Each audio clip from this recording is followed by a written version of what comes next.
Welcome to all our listeners and viewers all over the globe. We're happy to launch in our series, The Moving Stories, the first conversation interview with leading figures of therapies and method that has complementary and interrelated therapies that go side by side or hand in hand with neuromovement and the Feldenkrais and our neurodevelopmental movement learning approach. With us today is Paul Madaule. Hello, Paul. I'm Paul. Hi, Paul. If you ever read the book of Norman Deutsch, The Brain's Way of Healing Itself, there's a whole chapter or two. I'm not sure. I don't remember. No, even two. two chapter on Feldenkrais, one on two, yeah, exactly. and that's ours. That's yours. Actually, what's the first thing? Actually, we want to lead the conversation through more anecdotal, less scientific. We will touch upon scientific points, but your life story is really interesting. Do you mind kind of share your life story, how you got to be a leading figure in this area of listening and the connection to development? Well, I think it's because I started at the right time. I was at the right time and the right place for the right reasons. I was suffering from what was called dyslexia at the time. As you can hear, I'm French. And that was was living in a small town in the south of France. And dyslexia, and that we're talking about the 50s and the 60s. Dyslexia was known, and the way to improve it was a version of speech therapy that in France we call orthophonie, and tutoring, like a one-to-one.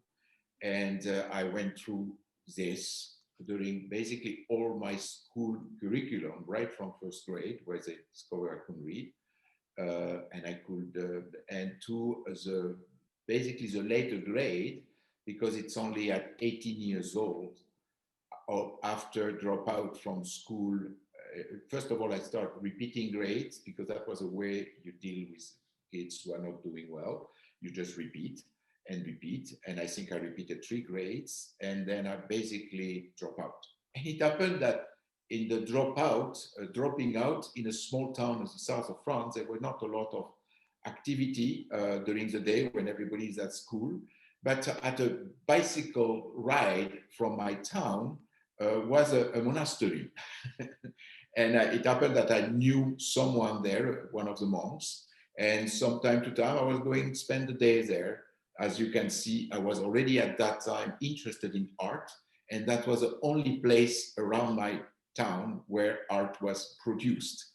They had workshop of different, and by going there, I kind of befriend one of the monks who one day showed up at the door of my house with a car that he had borrowed from the monastery to pick me up back to the monastery, because it was a doctor there in that monastery who was helping them with, I didn't know at the time really what he was doing there, but because he was staying at the monastery for extended period of time, and monks need some distraction, he was giving from time to time a lecture to the monks in the evening on what he was doing in Paris in his center.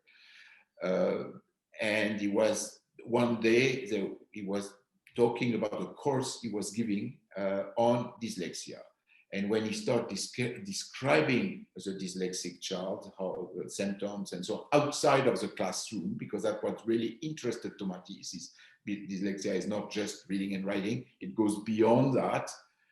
One of the monks the monks who knew me, recognized me and picked me up from my house. And well, this person was Dr. Tomatis, who has been my mentor, a little bit my equivalent of Feldenkrais for you people, Baniel. He was the one who, first of all, saw me, encouraged me, advised me to convince I was 18 years old at that time, convinced my parents to send me to his center, the Centre du Langage in Paris. That was 1967. And from there, I started a program which allowed me to not only read and write better. In fact, the read and write was part of the chain of events, but to basically listen better, while my hearing was perfectly right. Now we have words to talk about those things. We are talking about auditory processing, central auditory processing. We are talking about people who have this kind of difficulty, ADD, ADHD. I think at another time of my life, I would have been diagnosed that way because I was very much that. And I have to say, the beauty of having experienced a difficulty and having overcome it is that you are very much inside it, and you can vibrate very closely with the people who suffer the same type of difficulty. And that has been perhaps the strength of my clinical life, is that I could really quickly understand what's going on. Kids didn't have to tell me too much, and I didn't ask too much either.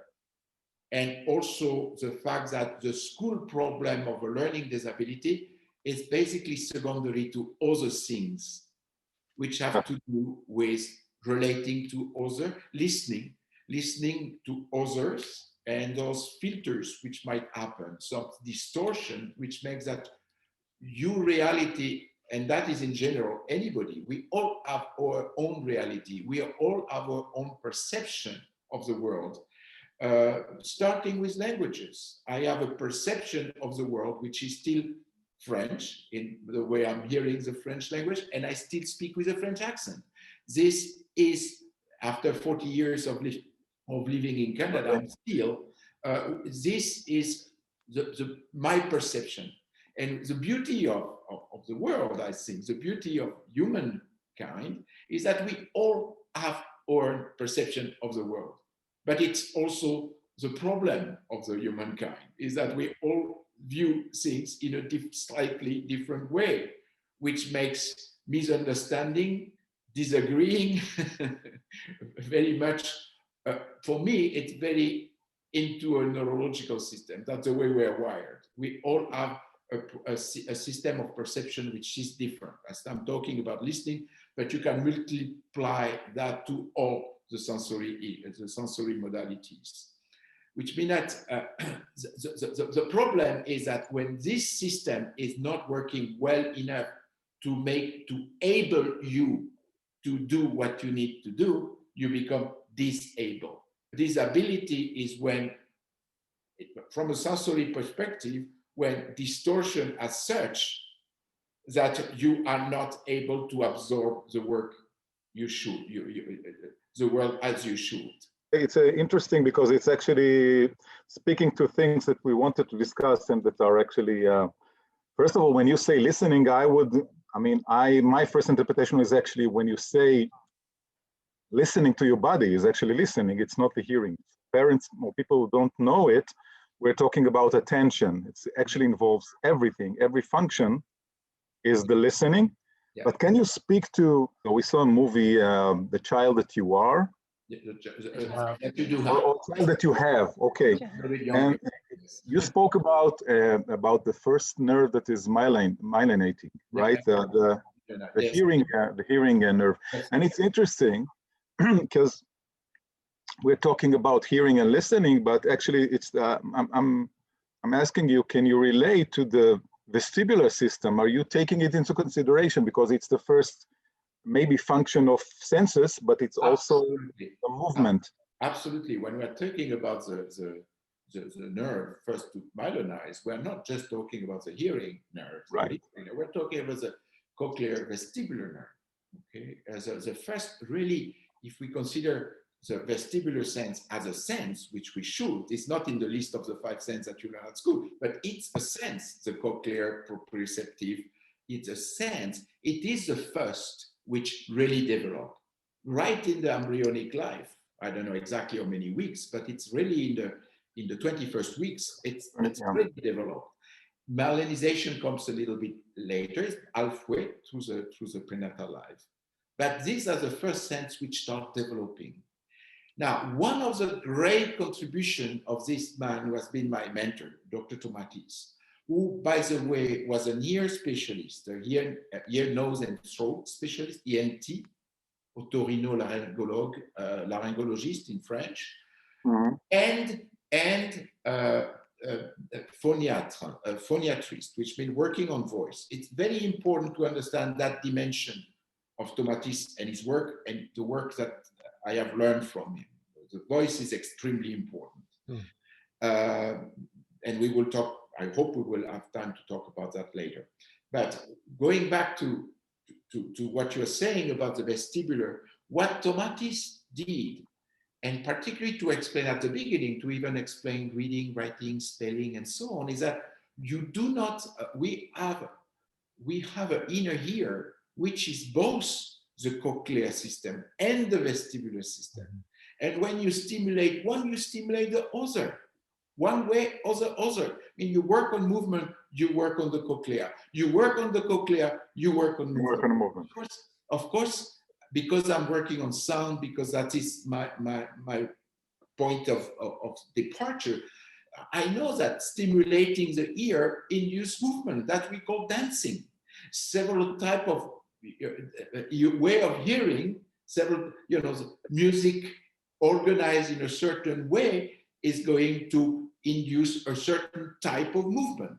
This is the visual, for me, the best visualization that I can give of this interconnection between the vestibular system and the cochlear system. And that's why, while working with listening, stimulating with sound, sound information, sound stimulation, we, particularly when we work, not only, but particularly when we work with very young children, we start seeing things happening in the body, in the posture, in the movement, in the freedom of movement. And at the same time, we see a child who is more present, more with it, more with you, more attentive, more ready to get the information in, but also a body which is more ready to absorb it. The best image I can give you is the image of the rabbit. A rabbit, when start listening, will start switching on his auditory system, translate from hearing, la, la, la, la, la, la, with his ears in the back and in the middle, and something happens, start listening, the ears go up, the posture goes straight. It's really what happens. Body engages. Which means that it's both sides which need to be worked together, if you want. But since you're talking about the rabbit, just thinking out loud, is it the rabbit may be that this function is more on a reflexive level or some more primitive level, but we have the ability to go and inhibit or listening at a higher level, not a reflexive level. Can you? Yes, exactly. The brain is a kind of a layering which Hierarchy. starts at a certain level with a rabbit, which goes at a higher level with a human. But we still have an autonomous nervous system. We still have and particularly with children who have difficulty to move to higher levels, they react in a very reflect way, which we have to work with, inhibit in order to permit them to go further. The image of the rabbit for me is simply to visualize the idea that the ears perk up, the body straightens up. It shows what happens to us when we listen. It's more discreet. We don't have our ears picking up, but they're moving. But we have a system in the middle ear, which is poorly understood, but which was very important in Tomatis' work, is those two muscles, the smallest of the body and extensors. That they are the most difficult to reach. They are the most difficult to manipulate, if you want, okay, to touch. Well, that's what music does for us. It's to touch, to manipulate, and to train, if you want, those two muscles. Because we cannot go and touch it like you do when you do ABM work, when you do French work. We do it through sound. It's kind of call it an inner massage, if you want. It's really interesting to get to this, the interconnection or the point of relationship between the musculature, and you're talking about these very fine little muscles in the ear which are managing the hearing and the listening, and the brain, right? And this is like the way we think, like we're using touch and we're using movement, but we're interested in that point of interface between the physical self and the perception of self and the perception of the environment in the brain. So I hadn't made that distinction in Tomatis's approach of that there's actually there's a level in which there's the muscular interconnection in that accessing the brain. Yeah. Yes. When we talk about movement, we're not using just a movement as a physical movement. We're relating to voice, the tonation. The thing is to create distinctions, minute distinction, as the brain is capable of doing it more and more. We use less and less stimulation, and then that takes me to what Matti is saying, is the Tomatis or the listening therapy. Are you relating to the paradigm of stimulation, or the brain as an information system, which actually its job is to distinguish between different stimulation and levels of stimulation? What I know in the work that you're doing, is this concept of fine differentiations, which is very important in order to help the child, for example, to gain or regain a function. Okay. Yeah. Fine differentiation, you can do this. You can look at it the same way with what we call listening. For example, it's a very interesting and very easy thing to do. You take a range of sounds. Okay. It's a test that we are using all the time, which I learned from Tomatis. Extremely simple. You take a range of tones that you have been of 1 octave to half octave to 1 octave difference between them. You go from higher, the highest, not the highest, but very high in the spectrum of what you can perceive, and you go down to the lowest. Okay? You ask the child, you give those bib at a normal volume, 50 decibel, normal, comfortable, easy to hear for someone who is no hearing problem. And you just ask the child, after being sure that they understand the concept of higher and lower, which we explain, and sometimes might get into the way for children less than 5, 6 years old, okay? Which means that this test only works later. You just ask them, do you hear this sound higher or lower? And we just go, without even fooling them, we just go from higher to lower, beep, beep, beep, beep, beep, beep. You cannot believe the number of children and adults, for that matter, who make confusion. And they make confusion either in the high frequency range, or they make confusion in the medium frequency range, or in the low frequency range, or on the right ear or the left ear, because we test both. Which means that tonal differentiation, a very important element of receiving information. If you know what a phoneme is a complex set of sounds which has a meaning, which when put together with other, give us a meaning. We produce 13 phonemes per second, average. Imagine what happened with a child who hear only 3 or 4 of those phonemes, and perhaps even hears them a little bit slower because it takes a little bit of time for the ear to send the brain, auditory processing delay, okay, which is very well known as one of the root cause of learning disability. What I'm saying is that differentiation from our perspective, which is I know is important in yours, start with the way you perceive sounds, the way you perceive the world. If you are not able to differentiate, you are living in a cloud. You are living in the fog. And this fog can be thicker, thinner, can affect the frequency of language, medium range, can affect the frequency which give light to information, which is a high frequency.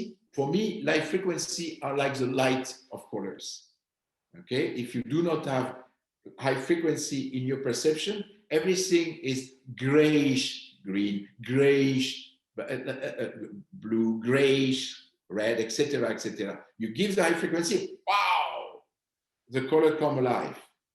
Okay? And lower frequency, difficulty perceiving, differentiating in the lower range, body image. That is where the cochlea connect with the vestibular system. Which means that we use that as a way to understand where the child is in the fog. Yeah. Sorry, I always move out of your question, but that is my way of presenting our perspective, if you want. It's beautiful hearing that with this incredible color right behind you. Yeah. So it's very. We have lots of color around us in the center. Yeah. Yeah. I love that you're, and which I understand comes from Tomatis, but this appreciation of the primacy, the fundamental importance of listening, and the that aspect of our ability to perceive the environment and ourself. And this thing that Eitan brought up about how Feldenkrais felt the same way about movement. He felt movement was the fundamental language of the nervous system, the most basic. And the fact that they're traveling the same nervous tissue to get to the brain is really interesting, those signals. But I think one thing we're really interested in, which comes across in your work, is how when we support a child to refine their ability, or an adult, to refine their ability to perceive the environment with greater clarity and greater distinction, how it changes their sense of self and their ability to express themselves, their ability to organize their action to be more successful and more engaged in life. Mm-hmm. So it's something we're interested in our work, and we of course do it in our way. But I think we do invite also in this conversation, like looking at stories. Your personal story is really interesting, which we've all studied and read about in preparation for this. But I'm sure there's stories of children that you've worked with too, who through this approach, something changes dramatically in other domains of their functioning. That is something about them becoming more fuller versions of themselves and being able to express themselves and connect and engage in the world. So that's another piece that we're interested in, is this kind of emergence of self and how the perception and refining perception can support that process for us and for the children that we work with. Mm-hmm. Which means that you would like me to comment on some of the people that we meet? Yeah, you could. I mean, you don't have to in this moment, but it's something that we're interested in just in terms of making use of this conversation for parents. Right. We're going to share this to take it from these kind of more theoretical levels to the concrete, and this, we find story is an evocative way to do that. So yeah, I can tell because I referred to Paul. Actually, I know Paul. I wouldn't say no, but we had like a long conversation a year ago after I referred a family that I'm working here with great results to the center. And then I'm working with the kids, and we're working actually mutually, but from different provinces and different times. But and I've done that in the past in Israel when I worked with autistic kids, and I sent them to Tomatis. And I can say that working together, I mean, it's an explosion of changes. And we can say exactly the same on our side.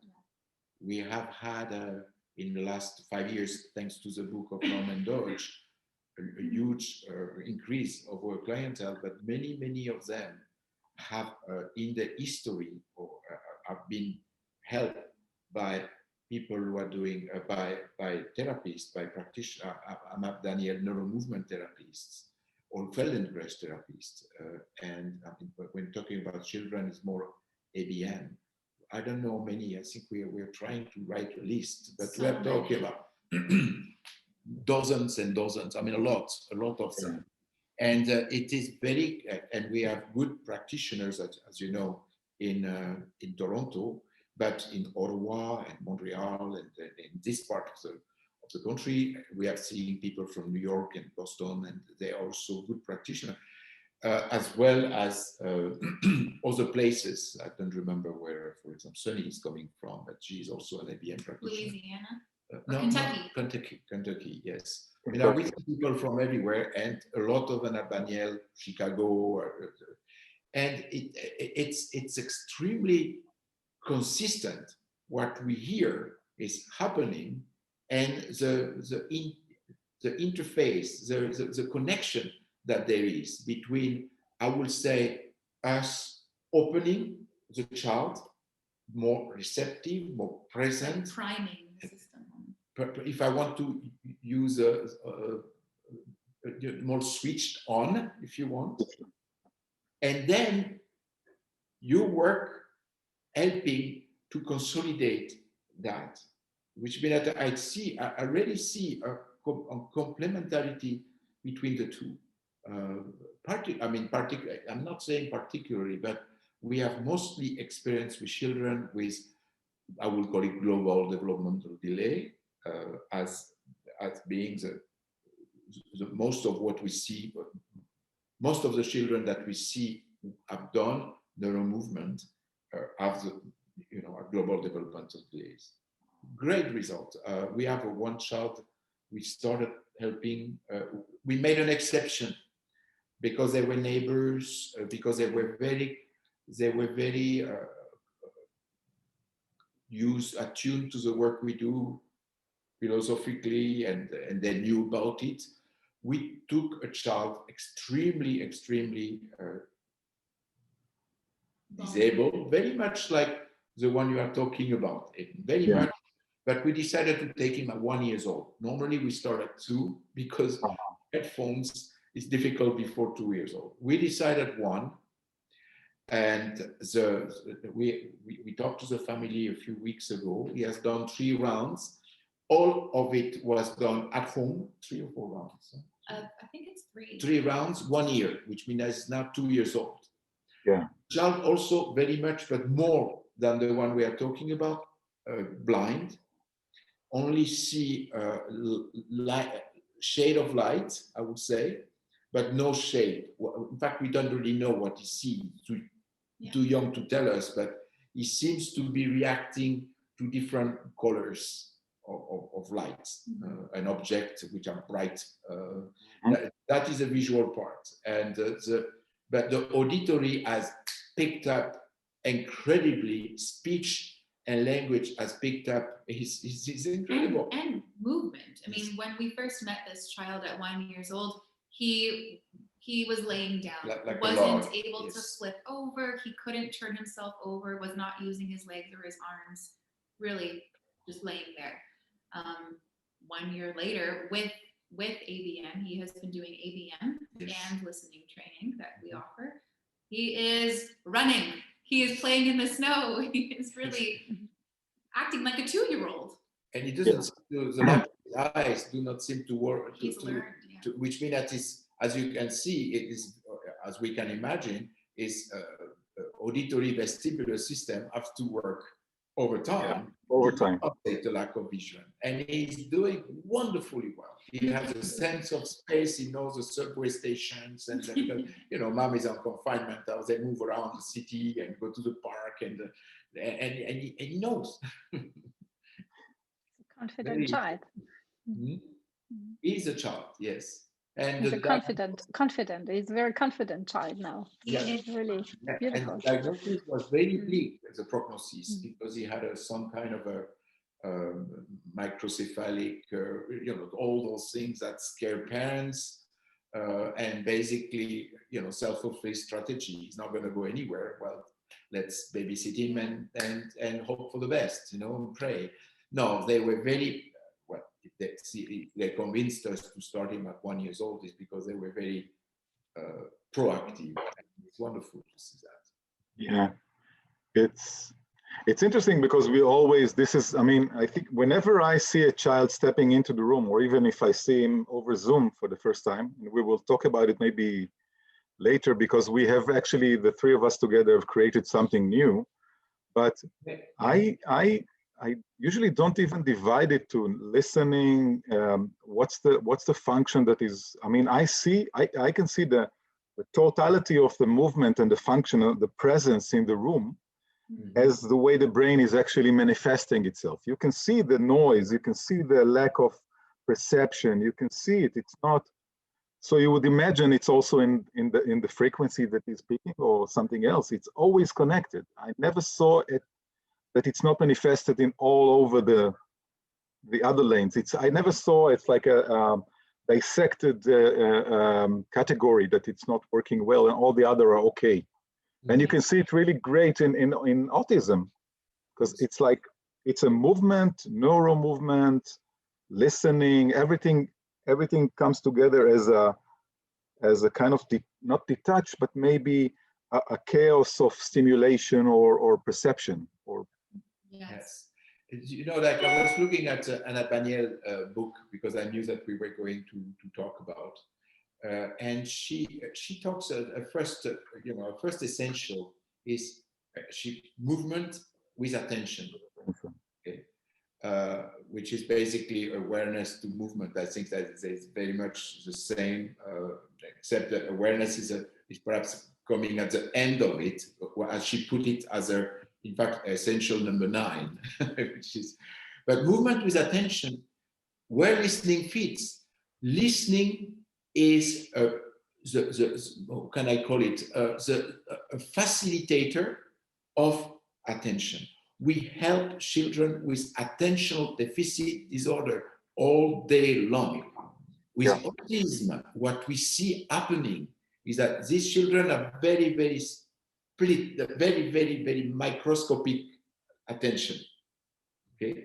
If we can do anything to help a child to have just a few more seconds of attention, well, you can listen to a word from beginning to end. Right. The problem with language, as a difference as this picture behind me, is that when you look at this picture, you see the whole thing. It's a Gestalt. And then you can analyze, all your life if you want, all the details. But first of all, you get it all.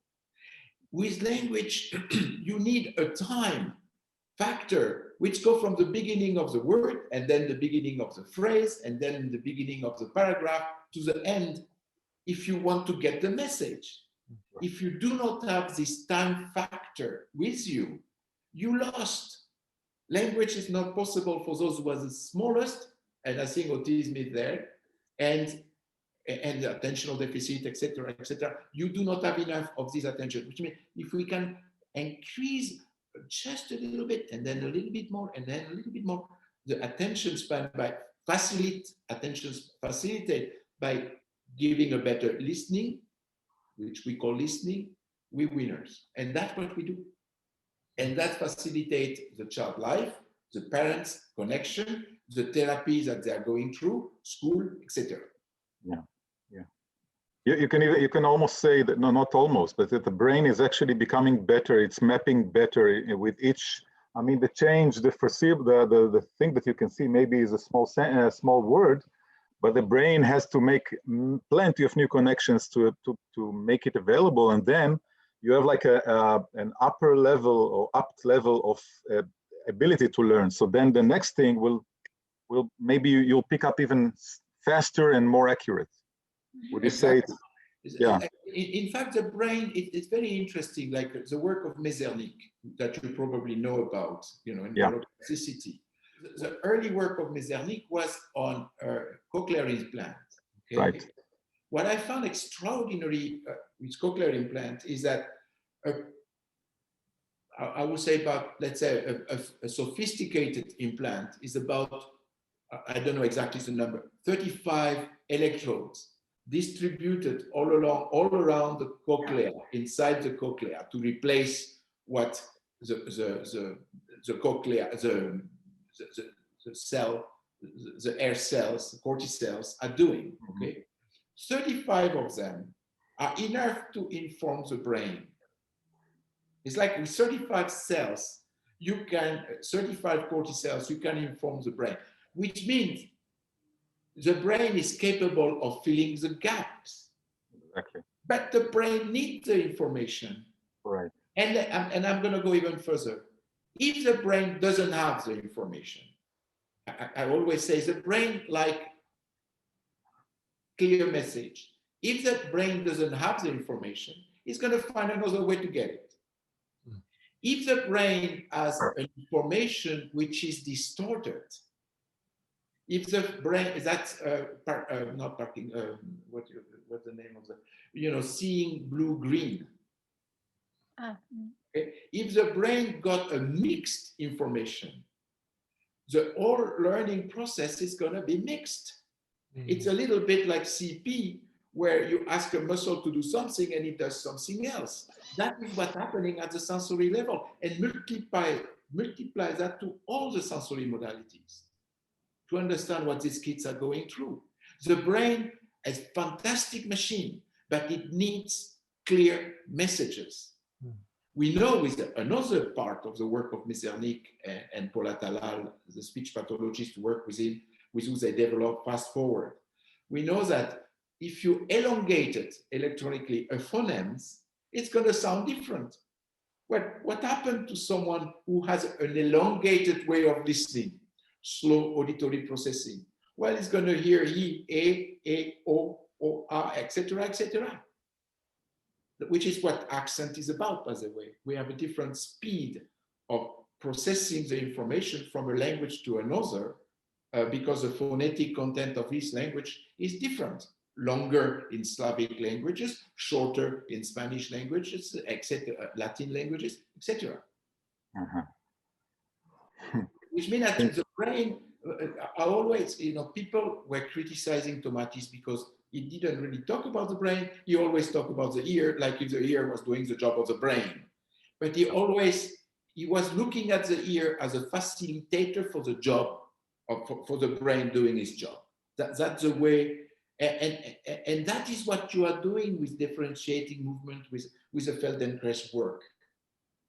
And I would have liked to be a little fly, but I don't know if you know, but Feldenkrais and Tomatis knew each other. Yeah, I think we were talking about that, yeah. And I would have liked to hear those conversations. The conversation. When I read the two of them, I see there are quite a lot of similarity in philosophy. Yeah. And they have something more in similar. They went both to the Sorbonne. Yeah. Yes. In common. Yeah. Same years, right? Same era, more or less. Yeah. I think they were, yeah. It's interesting because Feldenkrais, I never met him, unfortunately, but I was in Toronto in the last years where he was giving lectures. And because he was keep coming back, I was very busy starting this work after coming back. I remember this. And so, okay, I will go to the next workshop. Next workshop, he was dead. And the way I'd never met Feldenkrais. You almost met him. Knew him very well, but from Paris, not from Toronto. Matty, you want to tell us a little bit about maybe what we're doing today, our concept? Yes, we would like to know what you're doing. Yeah, sure. We're playing with the constraint of COVID and the pandemic, and which has limited our ability to get in person with the children and families. And we're finding, it sounds like you are as well, that there's actually a lot of opportunity to adapt to those conditions and find new opportunities. So we're doing that through really using Zoom primarily to apply the quality, the principles of our work, which is, like you say, movement with attention, refining our ability to sense differences and differentiation, all these other kind of aspects of our work, but we're applying that more through the parent-child relationship in the home, which is of course the primary context in which the child is developing their sense of self, their experience of what they how they perceive the world and what they can do. And during the pandemic, it's even more because all other sort of relationships and contexts are more limited. It's even more potent in terms of that being the context, the developmental context of the child. So that's something we're exploring, and it's been really interesting. And it sounds like you're working remotely in new and innovative ways as well. So yes, well, what we have done, what we discovered, there are a lot of people doing Tomatis work, and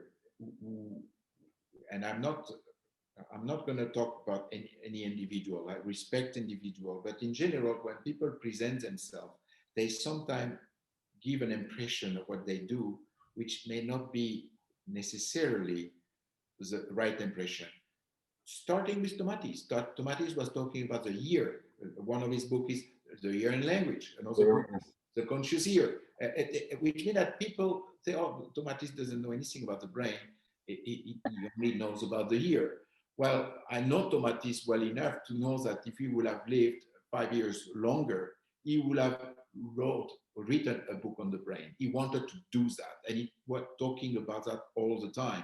But he was looking at it from a certain perspective. Yeah. What I find sometimes about the work of sound stimulation in general, based on the work of Tomatis, is that people have learned one lesson, but they forget another one. They learn the lesson, what we call receptive listening. Put headphones on children here, make them listen to music, and you are going to see changes, and life is going to be beautiful.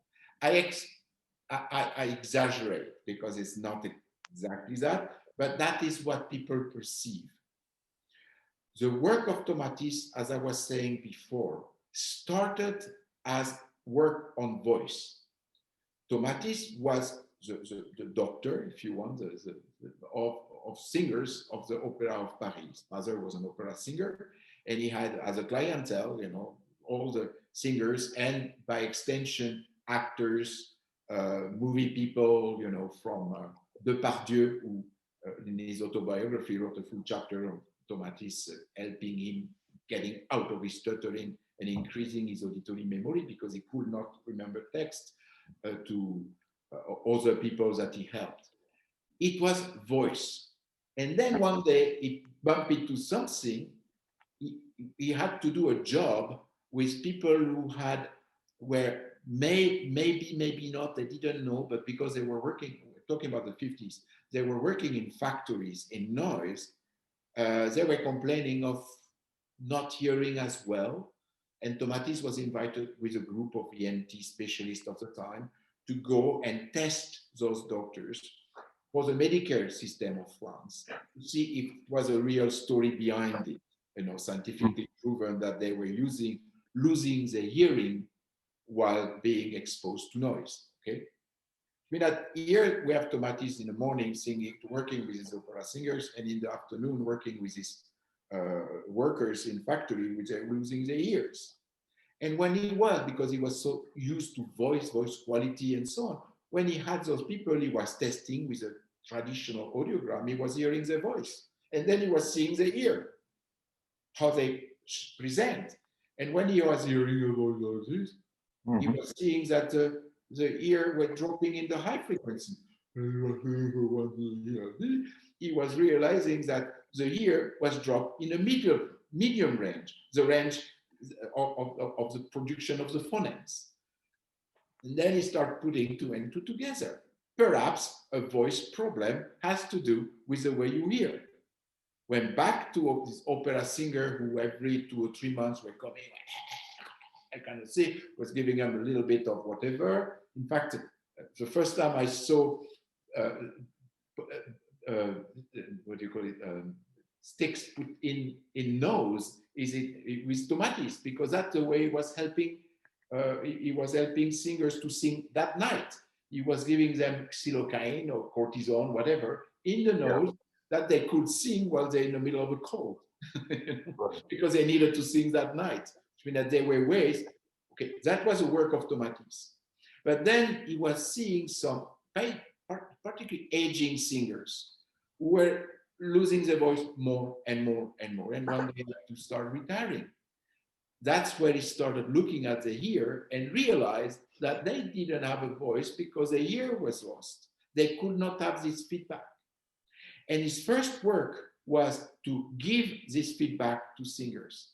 And because singers knew that, and then with filters and so on, make them listen as they should listen as good singers in order to produce a good voice. And because they already knew their scores and song and so on, it was quick to help them, at least temporarily, to do that. I give them the ear they should have, and then they have the voice they should have. You see, that was as easy as that at the beginning. Then he started working on other people, referral, private practice, referral. He's working on stutterers, on people who had never had a good voice. Which means that then he realized that these people who never had a good voice and wanted to have a better voice needed a blueprint. They didn't have that blueprint. They didn't have that in their brain. They never had it. Which means that they need to have a ear which receives those sounds which permit you to have the voice you need to have. And that's where he started what we call in our terminology the passive or receptive phase. You listen, you listen, you listen, you improve your listening, and then it starts changing the way you listen to yourself producing the sound. And that's the loop is starting to work. And that is where which means that going back to home program, it was easy for us to give home program with listening alone. But the voice work is much more difficult, particularly with children who do not read well, do not care about the voice. How are we going to get them the voice out? Because we need that in order to reinforce what the listening has given them. Passive phase or receptive phase, we give them a ear, and then we have to attach this to the voice and feedback. Okay, that's the logic. Mm-hmm. And this is what we have discovered, not discovered, but what reinforced us in the last 9-10 months of working with COVID, which means working with Zoom and home program, is that people like Rosalind, who has a training in expressive art therapy, which means that, like a lot of people with going to neuro movement have a background in dance, and it makes a lot of sense. Okay, well, she has a background in acting, in getting the voice out of the kids, and and it's very easy to bring imagination out of kids. Not always, but when you know how to do it, if you can do it, if you can get the imagination, the imaginary work, you know how much you are going to obtain. Which means that the work was to really get them, switch them on through Zoom and do their program with a feedback, headphones on the ear, microphone in front of the mouth, singing, speaking, reading. And that's, but we never talk about the word reading. We talk about telling a story, we pop out of a box. We just make it come alive the way children like to hear things. And of course, we choose, text, which are interesting, movie scripts, and you cannot believe what you can get out of a kid when you know how to approach him. And Anna Baniel talked about that in her book too. She talks about imagination. She talked about enthusiasm as being some of the essential. There's so many parallels in what we are doing, but this one was particularly important because we do it all the time in the center with the kids in front of us. In fact, our kids' room looked like a stage. We had little things like talking to others, like a little stage, little theater, but we couldn't do it anymore. We cannot do it anymore. How do we do it? And that is where Rosalind and Morana are, with the other person who is working, have been very, very good at creating that expressive phase, active phase of the Tomatis method, which is so important to create, develop that loop, which is a neuroplastic dimension of our work. Yep. The using, the whatever, using wiring, firing, wiring, firing, wiring, firing. We have to fight to wire and fight to wire and fight, and we have to do it for a long time. And then we show the parents and the kids how to continue to do it after our program. And if things go well, they keep improving. And I think there's something important here, that we start with where the kids are at. We work with children who are verbal and nonverbal. There is still a loop. There is still feedback, whether they're using words or not. It's about expression. That's I really want to make that clear as well. It is about spontaneous expression. Yes. And if we start with woof, woof, woof, woof, woof, woof, great. Fantastic. Because from a neurological point of view, we create the link. That's a beginning. And then you variation on the theme. Yeah. You widen and widen and widen. Chris Greenspan work and so. And you work too. I know what you are doing. You never push the child beyond his limit. You just go step by step by step by step. Little victories, little victories, little victories, which is what we are doing. And catching the child where he is, it's interesting, because in many therapies I can see that they neglecting. I mean, the child, let's say I'm working with a lot with autistic kids, you can see immediately after a few days of working with them changes in the way they're actually presence. And you see that they are looking for a minute where they didn't do it before, and then, but sometimes the speech therapist will say, this doesn't matter. We're gonna teach them how to speak. But I said, but how can you even think about language if you don't take into consideration and make it matter that the child want to engage, even if he's nonverbal? Yeah. So you have to go where he's engaging and realize that. And I think what we're doing now, we actually created a center. We call ourselves the Moving Center. I think we surprised ourselves, right, Matty and Andrea? The results in working online, I got to the point where I think we will never lose this tool again. I mean, even when we can meet in person, travel, we all traveled a lot around the globe in the past. Even then, we're going to use online working, because the constraint is amazing, because it's creating another possibilities of freedom. It's also a concept of Feldenkrais. But I'm thinking about it, how much we use voice. I do it intentionally, because I'm coming from a background of a singer and a voice announcer, and I use it. But we all do it kind of intentionally, especially in Zoom. And the voice is traveling there, so you create anticipation and expectation. You stop, and then you start changing the accentuation and the tonation. And then you get softer and then louder, and then the child is like changing like that sometimes. It's amazing. It's amazing. I can see we're all so excited. It's really interesting conversation. I want to jump back to something you said about spontaneity and this connection between perception and the intention, or the child's desire to communicate, to use their voice. And when I think about voice and the kind of function of voice, I go to the communication and the desire, the intention to connect, to express something from inside to the other people or in the environment, right? And when we work, it's interesting, because when we think about this relationship between perception or sensing, like refining a child's ability to feel how they touch the floor with their foot, and how the ankle and the toes can adapt and can begin to transmit the force from the floor through them.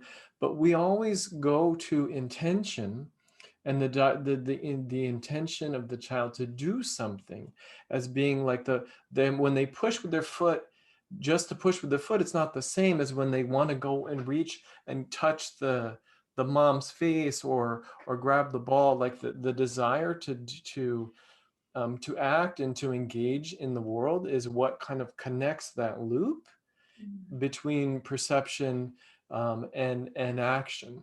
And I love what you're talking about in terms of communication and the passive phase of listening, and then hearing yourself and turning that, getting that connection, that cycle working, and then the spontaneous expression of self can be freed up.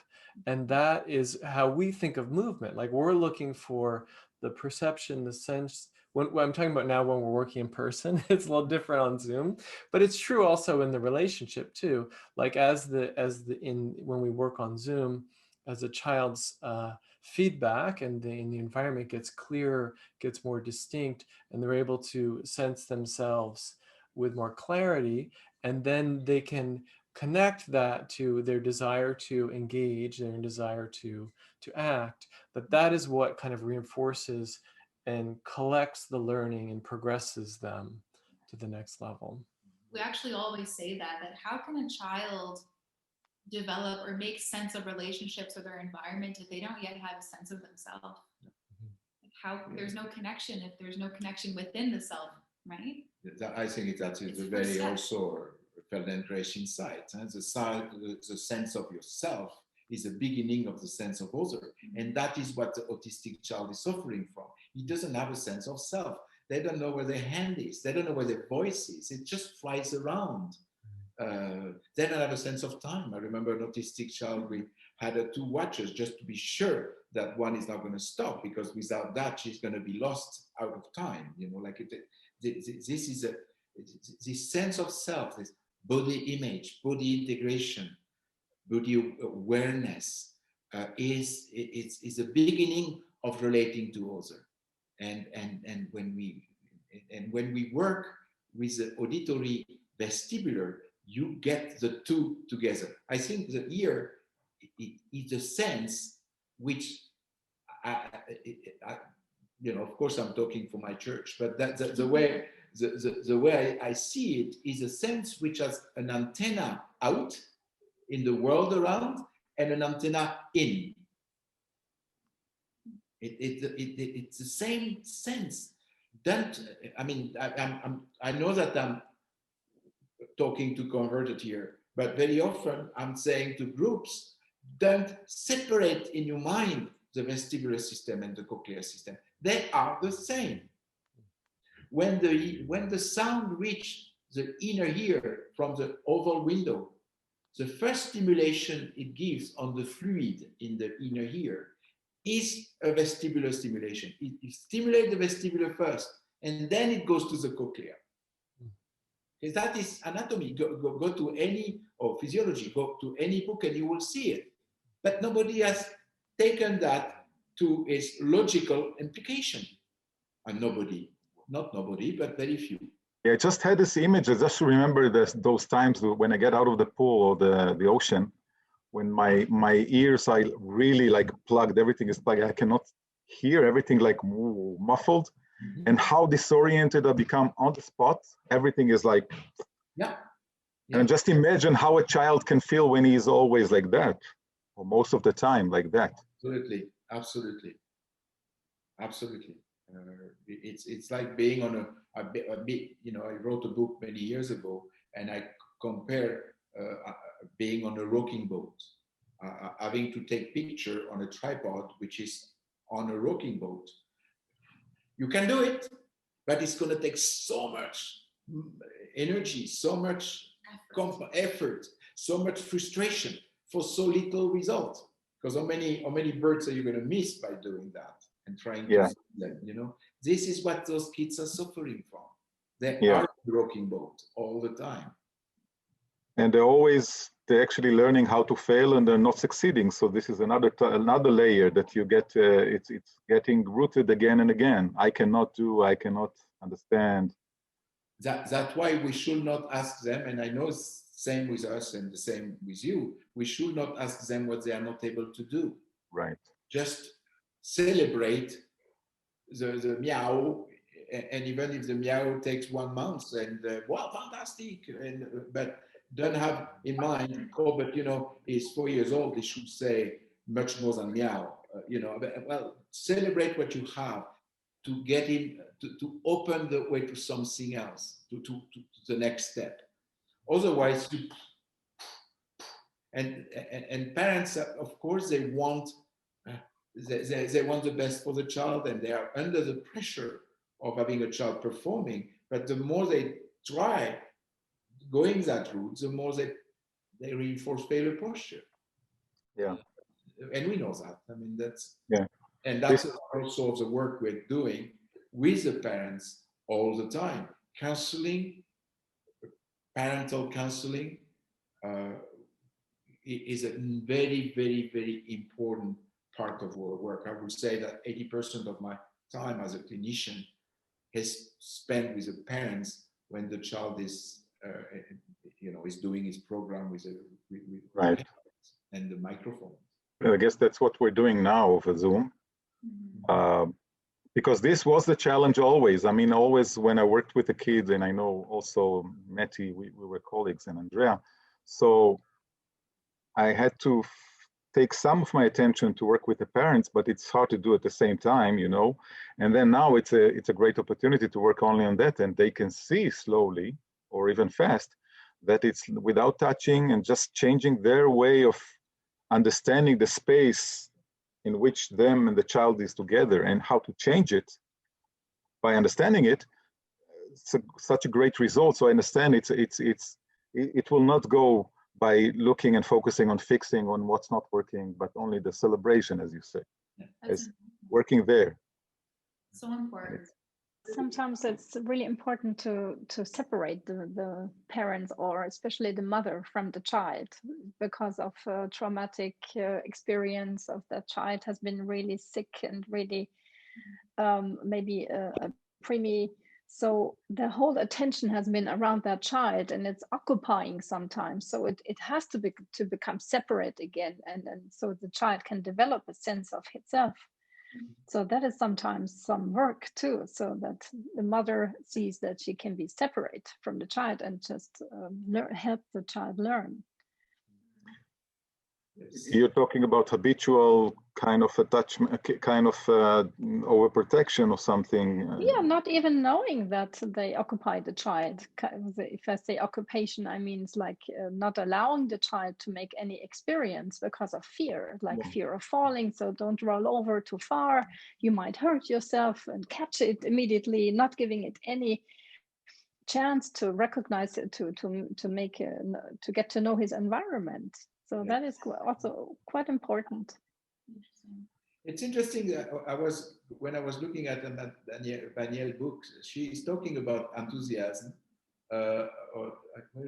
in her enthusiasm essential, not to be confused with positive reinforcement, which I find very interesting, because it's true.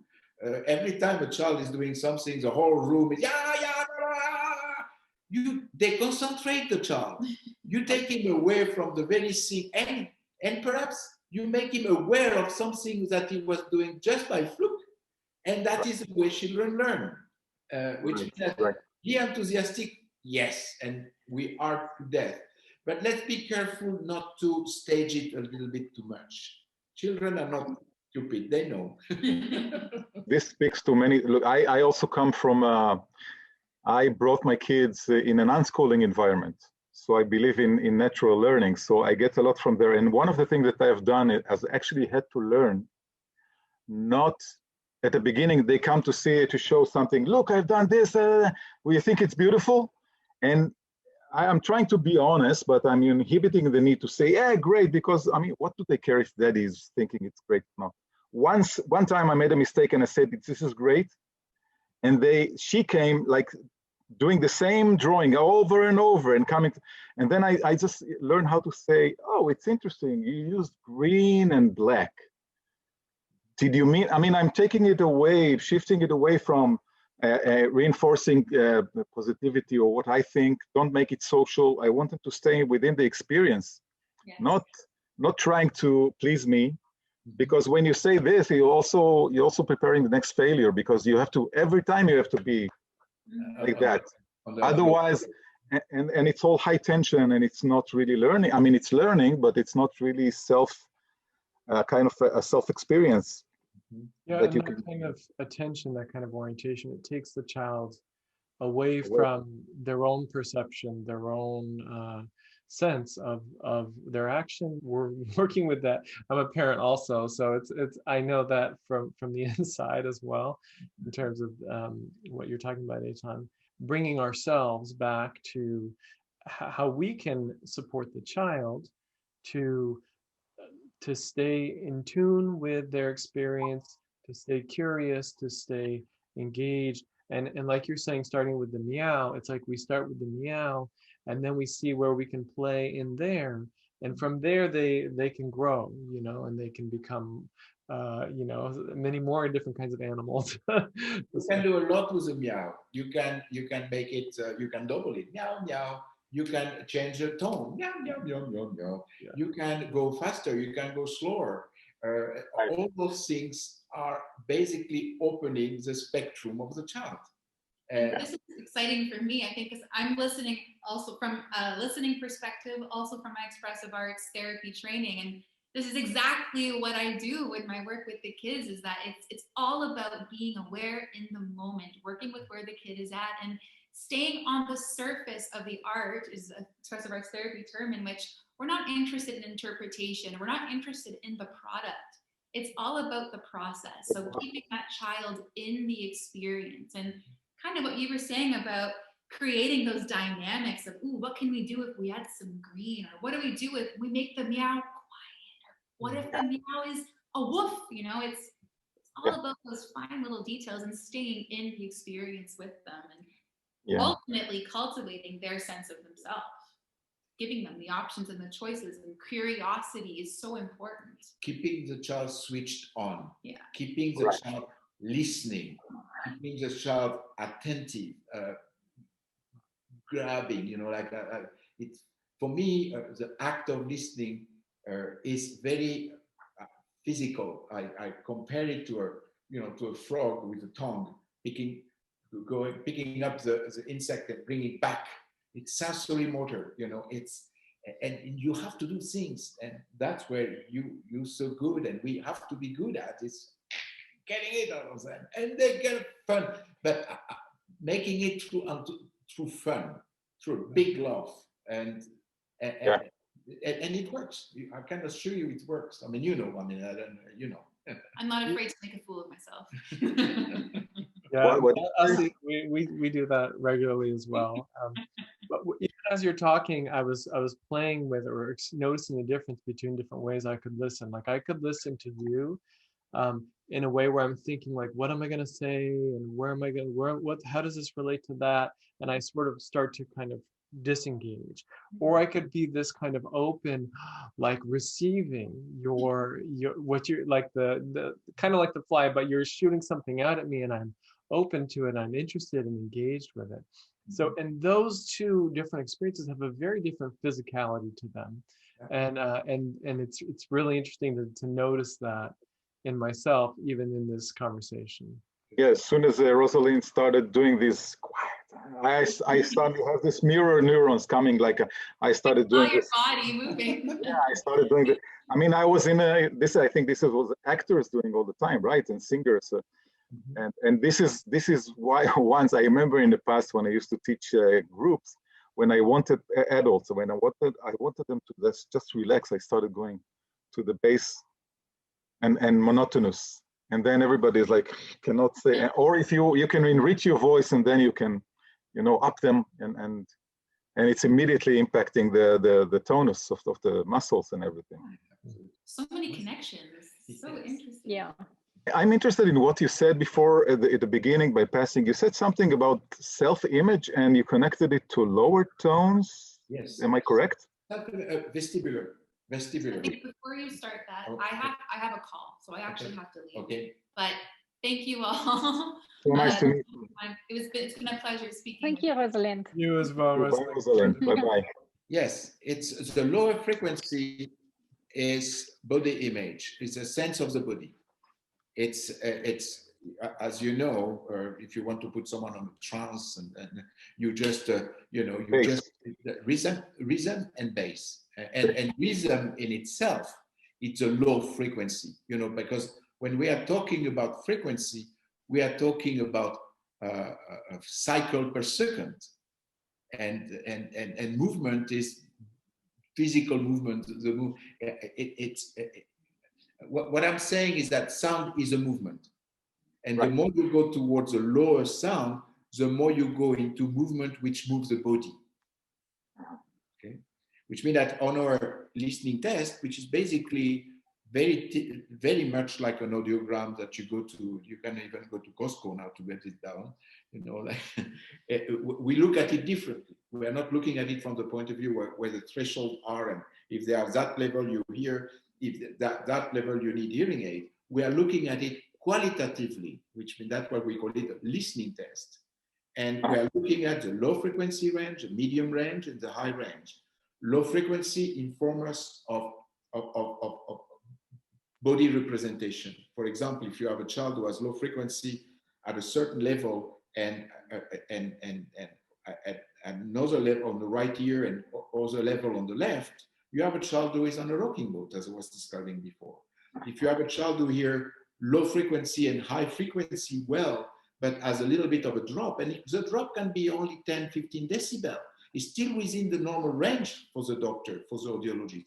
But 10 to 15 decibel, when you look at it as a logarithmic value, is 10 to 50 times less, which means that it's like being on a road where you cannot pass.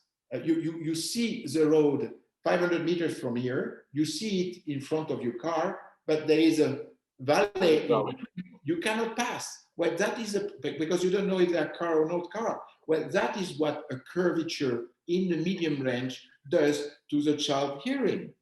It doesn't hear language. Well, this doesn't hear it well. He hears, very distracting, the feet of the other kids in the classroom and so on. He hears, the air conditioning and things like this. In the middle is. If you don't know that, you see the child is distracted. If he's more of an introvert side, he's going to be ADD, the daydreamer, the one who spends his life looking at through the window. Or if he's an ADHD, he's an extrovert who is pushing, picking, because it doesn't have anything to do with what's going on in the room, because it doesn't get it. Now, not all ADHD at that, but that take care of 60% of them. Can you talk about hypotonic kids with hypotonia, like in Down syndrome or other genetical disorder, and the connection to the ear, to stimulation of the ear? And particularly the high frequency. Those children, the hypo child is a child who needs a lot of stimulation in general, okay, for work on the muscle. But as far as sound stimulation, it's more the higher frequency stimulation without ignoring the low frequency. But it needs to be stimulated in a wider, we call it densified sounds with some low content, but enriched in the high frequency. And we can help them to a point. I'm not saying that it's a perfect turnaround. They need other support like what you do, but we help them facilitate muscle tonus. That is something that we see, for example, with Down syndrome. We see that the child who cannot speak simply because his muscle tone or tonus is too low. We know that there is about 18, I think it's about 18 muscle in the tongue or something like this. Well, if they are not, you cannot move the tongue.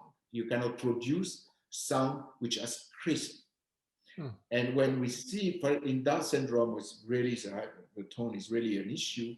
We see the child, first of all, try to produce sound more, faster, but still doesn't have the equipment to do it. The tone is still too low, which means that speech increase, but very often turn into some kind of stuttering at the beginning. We warn the parent that it might happen before he moves to another level. And then sometimes more often than not, we see the tongue coming in, the drooling decreasing, and all the tone of that part, opening, closing, it is starting to awaken, as well as a little bit the face expression, which is of course hypotonic as well in the case of Yeah. of Down. We see particularly when we start them young. We don't only have to start them young, but as you know, we have better results when you start young. Right. They have less experience to be with who they are. Yes, I have a child who I started because I had helped 3 other kids in the family. Mom came one day, she was pregnant and fine, and then one day they told me, we are going to have a child with a trisomic, and we decided to accept him and say, okay, well, as soon as 2 years old, because that's the rule. In fact, we start a little bit earlier. And now she's 18, which means that, you know, because I've been working long enough in Toronto, 42 years now, I can see like this generation of people growing and developing. This girl is absolutely beautiful. Speech is good. She still needs a lot of stimuli. She's the exercise and so on. Mom, it's interesting because Mom during a time she wasn't doing Feldenkrais, but she was doing, you know, the institute in Philadelphia to help the work of Dorman. You know, I don't know if you know that work. Oh yeah. She was doing that, as you know, is extremely constraining for the parent. Mom had a car accident, head injury, which put her out of her commission for a few months, and I saw the tone of the girl going down. Wow. Then we brought her back. Mom continued with the exercise and so on, and it went back. But it was interesting that when the exercise, the stimulation was decreasing, I could see the child posture, speech, awakening, you know, awakeness, if you want, diminish. So it's quite interesting. Something I'm thinking about in this conversation, just reflecting on your story, your personal story, and how you took, you know, your experience and you followed a thread, and you got interested and you kind of stayed with it, and you created something, and you connected, of course, with Tomatis, who was a guide, but this it's almost like this improvisational or spontaneous following the kind of what the universe has given you, and then creating something really rich and valuable out of it. And it made me think about my own interest in this work. And I got into Feldenkrais initially, and then an Opiniel method, and how like my interest in development and in working with children and families, it really comes from something like the ways that I experienced myself as a child and my environment, right? And how we all can kind of, I guess, be either kind of reactive and kind of move away from those elements of ourselves or of our experience, or we can kind of follow them and get interested and engage and create something valuable and something rich. And I think in some ways that's kind of what we're trying to do with the children. Like we're starting with where they are, and we're interested in how they perceive, how they experience themselves, and then we're following that and elaborating and letting it lead to something new and staying attuned to that developmental process, both for ourselves but also for the children and the families. Well, I think our first university is ourselves. And then going to school and then university, in case we go, is to formalize that, and perhaps to have the paper to be able to allow ourselves to do what we really want to do. I have to say, since I met Tomatis and when I saw what happened, I just wanted to share it. And my dearest wish is that people like Rosalind, people like Morana are going to take it over. We have a shelf time, and I brought this work to Canada, and it has been successful, I think, in going with up and down. It's not easy. It's not easy because we are a little bit out of the box when it comes to recognition by other professionals. But that said, it's gathering momentum, and I just hope that this is going to go somewhere else. But that has been really the motivational engine of my life. It's transmit what did work for me to others, and transmitting it in the essence of it. And this active, receptive voice work. And I'm always surrounded with people like Rosalind, because they are interested in voice, spontaneous motivation to get the voice out, because I know that is what's going to create the loop. When you do that with an autistic child, we have incredible results. Not always having them verbal and talking. We're not out there for fixes. We are there to bring them beyond what people were thinking they could. Yeah. Perhaps beyond, except for the parents. The parents have a vision. I respect a lot parents. They have an intuition on the child, particularly the mothers, but not always, but which I use very much as a guide. Quite often. Sometimes they would have the experience of shutting their intuition down because of the medical world absolutely advices or warning or whatever. Yeah, limits, and that is where we have to be helping them to even when we don't know where the limits limits. You see on myself, even when we don't know where it's going to go, there is always a possibility for more. Yeah, it's like the model. If your model is like, what are the deficits? Then you're looking at the limits. Yes. And if your model is like, what are the capacities? What are the possibilities? Then you're looking at something else entirely. Yeah. Which means that we work a lot, as you can imagine, and like you do it yourself, reframing parents' perspective. Yes. And very often we touch them in their intuition, which means we have a captive audience. And when you can produce a result, I would say relatively quickly, then you have a doubly motivated captive audience. Okay, you know what you're talking about, and okay, I'm with you now. It's actually changing. You change a perspective, and then you reframe. It's actually giving you a totally different other experience and results. There's a great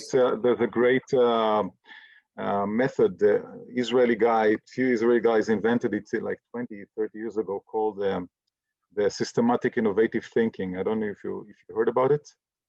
They have a great book called it's Jacob Goldberg. It calls thinking inside the box.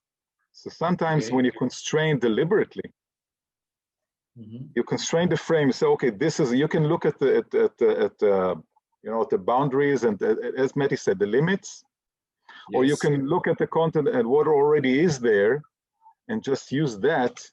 Sometimes even constraining deliberately, you get a lot of freedom. And working with the parents, sometimes it's a lot about that, changing the perspective. You're looking from outside the box, or you're trying to get out of the box, but let's see what's going on here.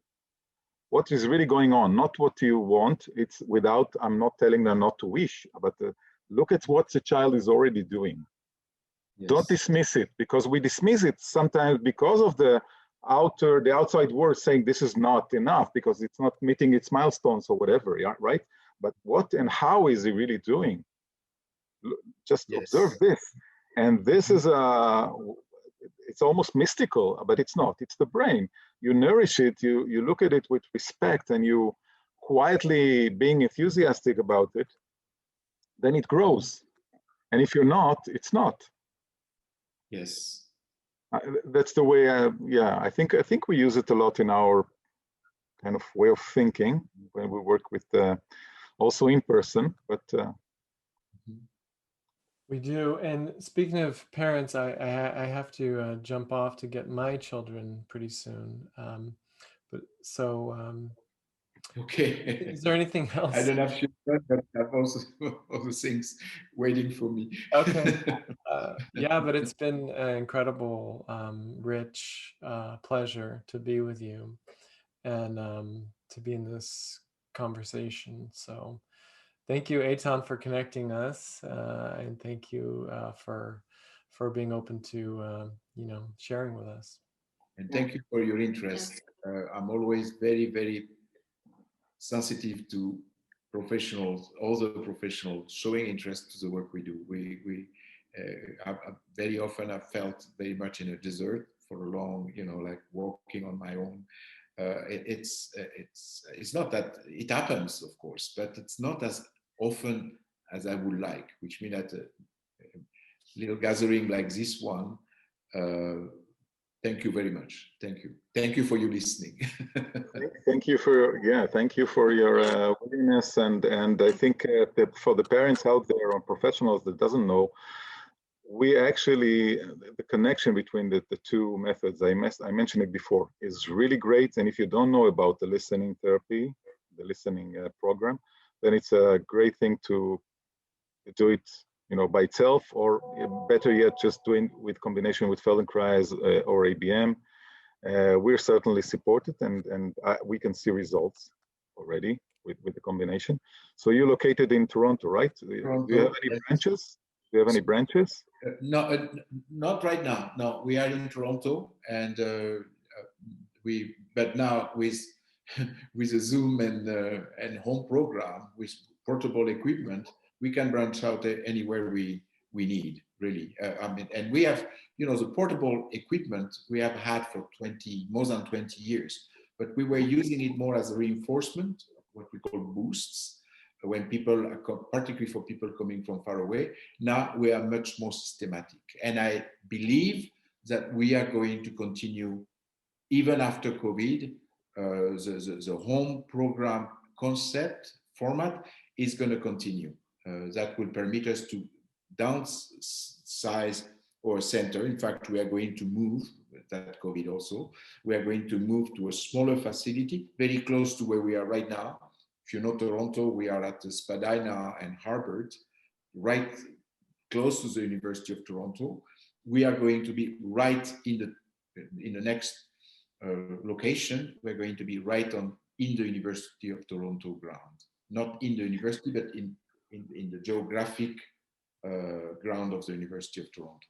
I would be curious if Tomatis is being taught in schools somehow, because that would be so wonderful to have both our methods taught in schools, where children sitting like me, I was sitting in school and I could watch the blackboard, and even if I was sitting in the last row, I was losing them. I was losing the sound. I could just see or listen. So it's interesting what you're saying. I don't want to keep going, but for 5 years, the first 5 years I spent in Toronto from 1979 to 1984, Dr. Tomatis was 3 of these 5 years in Toronto, 6 months a year.